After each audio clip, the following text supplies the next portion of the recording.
হয় নমস্কাৰ। আজি বিশ্ব গ্ৰন্থ দিৱস। এই গ্ৰন্থ দিৱসত আমি উপস্থিত হৈছোঁ দৰং জিলাৰ এখন পূব নগাঁও উচ্চ ইংৰাজী বিদ্যালয় আৰু পূব নগাঁও উচ্চ ইংৰাজী বিদ্যালয় উপস্থিত হৈ আমাৰ এইকাৰণে ভাল লাগিছে যে বিশ্ব গ্ৰন্থ দিৱস আমি ইয়াত উদযাপন কৰিছোঁ। গ্ৰন্থ পঢ়াৰ প্ৰতি এই ছাত্ৰ ছাত্ৰীসকলে খুব আগ্ৰহী হৈছে, তেওঁলোকে গ্ৰন্থ পঢ়িব বিচাৰে আৰু সেইমুখে আমি আলোচনা কৰিছোঁ বিভিন্ন। আৰু এইখিনিতে আমি আৰু এটা কথা খুব ভাল লগা কথা যে এইবাৰ এই বিদ্যালয়খনৰ এই মেট্ৰিক পৰীক্ষা ৰিজাল্ট দিলে তাত এজন ছাত্ৰই ডিষ্টিংশ্যন লাভ কৰিছে আৰু কেইবাজন ছাত্ৰই প্ৰথম বিভাগত উত্তীৰ্ণ হৈছে। আৰু এই অঞ্চলৰ কাৰণে খুব এটা গৌৰৱৰ কথা, কাৰণ এই বিদ্যালয়খন আজি কিছুদিন আগতে চৰকাৰে ইয়াৰ পৰা উঠাই দিয়া কথা আছিল। আচলতে বেলেগ স্কুলৰ লগত লগ লগোৱা কথা আছিল। তেওঁলোকে যথেষ্ট লাগি এই বিদ্যালয়খন ইয়াত আছে। এই অঞ্চলত কোনো বিশেষ বিদ্যালয় নাই, গতিকে আমি ছাত্ৰ ছাত্ৰীসকলক শুভেচ্ছা জনাইছোঁ। ভাৰতৰ নাম কি? ৰাজীৱ ডেকা। এই ৰাজীৱ ডেকাই এইবাৰ এই বিদ্যালয়খনৰ পৰা ডিষ্টিংশ্যন লাভ কৰিছে আৰু খুব সম্ভৱ প্ৰথম এই বিদ্যালয়খনৰ পৰা ডিষ্টিংশ্যন লাভ কৰা ৰাজীৱেই প্ৰথম। আৰু ৰাজীৱৰ লগতে কেইবাগৰাকীও ছাত্ৰ ছাত্ৰীয়ে প্ৰথম বিভাগত উত্তীৰ্ণ হৈছে। গতিকে তুমি আজি বিশ্ব গ্ৰন্থ দিৱস, এই গ্ৰন্থ দিৱস সম্পৰ্কে তুমি কি ক'বা? নমস্কাৰ, মোৰ নাম ৰাজীৱ ডেকা। যিহেতু আজি 23 এপ্ৰিল বিশ্ব গ্ৰন্থ দিৱস, এই বিশ্ব গ্ৰন্থ দিৱস গোটেই বিশ্বতে পালন কৰা হৈছে। আৰু আমি সকলোৱে গ্ৰন্থ অধ্যয়ন কৰাটো উচিত, যিহেতু গ্ৰন্থই আমাৰ গ্ৰন্থ অধ্যয়ন কৰিলে আমাৰ যিটো জ্ঞান বা যিটো নলেজ, সেই নলেজটো আমাৰ বাঢ়িয়ে। বিভিন্ন কথা আমি জানিব পাৰোঁ গ্ৰন্থৰ পৰা, বিভিন্ন ব্যক্তিৰ বিষয়ে জানিব পাৰোঁ, বিভিন্ন বিশ্ববৰেণ্য ব্যক্তিৰ বিষয়ে আমি এই গ্ৰন্থৰ পৰা জানিব পাৰোঁ, যি নেকি আমি সাধাৰণতে গম নাপাওঁ। আমাৰ মাজত এনেকুৱা বিভিন্ন ধৰণৰ যেনেকৈ স্কিল নাথাকে। এই গ্ৰন্থসমূহ অধ্যয়ন কৰিলে আমি এই জীৱনৰ ডাঙৰ ব্যক্তিসকল যেনে আব্দুল কালাম, তেওঁলোকৰ দৰে আমি কিছু হ'লেও হ'ব পাৰোঁ বা অনুপ্ৰেৰণা পাব পাৰোঁ সেই গ্ৰন্থবিলাকৰ পৰা। লগতে আমাৰ যি ফ'কাছ বা যিকোনো ধৰণৰ মেমৰি পাৱাৰ এই গ্ৰন্থসমূহ অধ্যয়ন কৰিলে পোৱা যায়। ধন্যবাদ। তুমি এতিয়া ডিষ্টিংশ্যন পালা, তুমি ভৱিষ্যতে কি পঢ়িব বিচৰা? মোৰ ইঞ্জিনিয়াৰ হয়। ঠিক আছে, খুব ভাল কথা। তেওঁ অভিযন্তা হোৱাৰ সপোন আছে আৰু মই ভাবোঁ যে এনেকৈ এখন বিদ্যালয়ৰ পৰা তেওঁ যি মানে ফলাফল লাভ কৰিছে আৰু সপোন দেখিছে, এই সপোন সাৰ্থক হওক। আৰু আমাৰ বিভিন্ন ছাত্ৰ ছাত্ৰী আছে, সকলোৱে কিতাপ লৈ আছে। মই মানে তোমাৰ নাম কি? নমস্কাৰ, তুমি কি ক'বা? আজি গ্ৰন্থ দিৱস তোমালোকৰ বিদ্যালয়ত পাতিছোঁ আমি। আজি 23 এপ্ৰিল বিশ্ব গ্ৰন্থ দিৱস। 1995 চনৰ পৰা এই দিৱস পালন কৰা হৈছে। সকলো ব্যক্তিৰে কম বেছি পৰিমাণে গ্ৰন্থ বা কিতাপ পঢ়াৰ আগ্ৰহ থাকে। গ্ৰন্থ হৈছে কিতাপ পঢ়া ব্যক্তিৰ বাবে গ্ৰন্থ হৈছে ভাল বন্ধু। আৰু গ্ৰন্থৰ পৰা সকলো ব্যক্তিয়ে মহান ব্যক্তিৰ কথা জানিব পাৰে। আৰু এই গ্ৰন্থই হৈছে পথ প্ৰদৰ্শক। মানুহে এই গ্ৰন্থৰ পৰা কিবা এটা নহয় কিবা এটা কথা শিকিব পাৰে।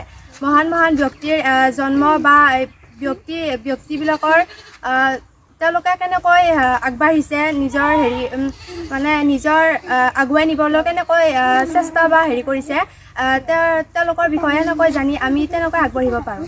ঠিক আছে, আমি সুন্দৰভাৱে কৰিলোঁ। আৰু আমি এটা কথা যে সংকল্প ল'ব পাৰোঁ ন, আমি কি কৰিম? আমি কিতাপ অধ্যয়ন কৰিম। আমি কি কৰিম? কিতাপ অধ্যয়ন কৰিম। আমি কিতাপ অধ্যয়ন কৰিম আৰু আমি জীৱন গঢ়িম কিতাপেৰে, নহয়? তোমালোকক আমি আচলতে গতি অসমৰ তৰফৰ পৰা এইসকল ছাত্ৰ ছাত্ৰীক এখন কিতাপ উপহাৰ দিয়া হৈছে। আমি আশা ৰাখিম তেওঁলোকে কিতাপ পঢ়ক, কিতাপ পঢ়ি তেওঁলোকে লিখা মেলা কৰক আৰু তেওঁলোকে জীৱনৰ পথত আগুৱাই যাওক। ধন্যবাদ। মই এই বিদ্যালয়ৰ পূব নগাঁও উচ্চ ইংৰাজী বিদ্যালয়ৰ শিক্ষক শিক্ষয়িত্ৰীসকলক ধন্যবাদ জনাইছোঁ।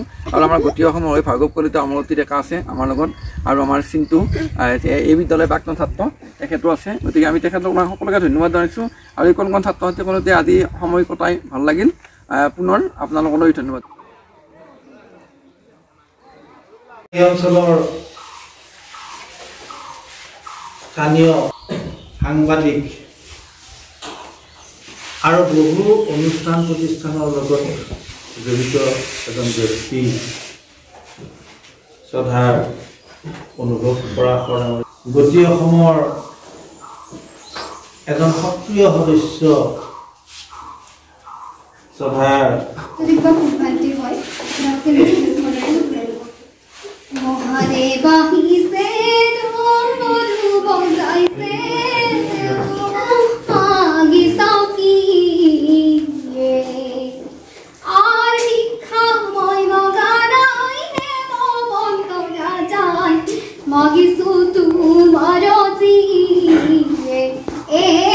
মাগিছো তোমাৰ জিয়ে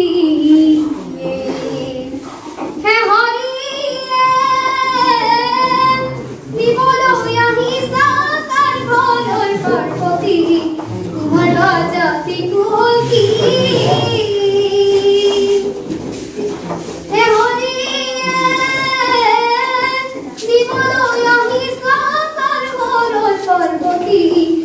তোমার বাজাতে কুকি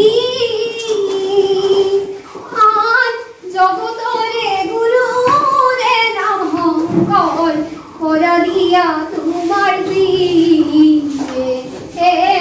করা দিয়া তোমার দিয়ে মহাদেব আহিছে নম্বরু বজাইছে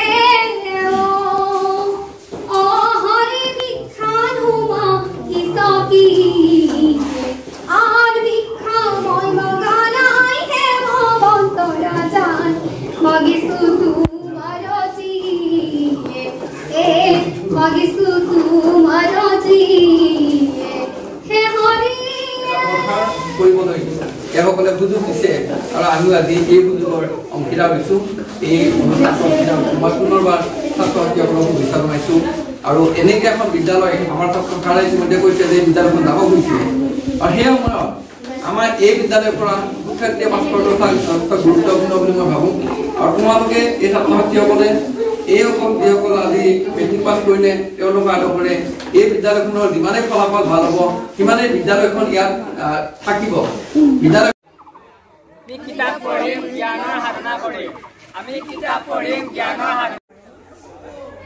সাধনা কৰিম আমি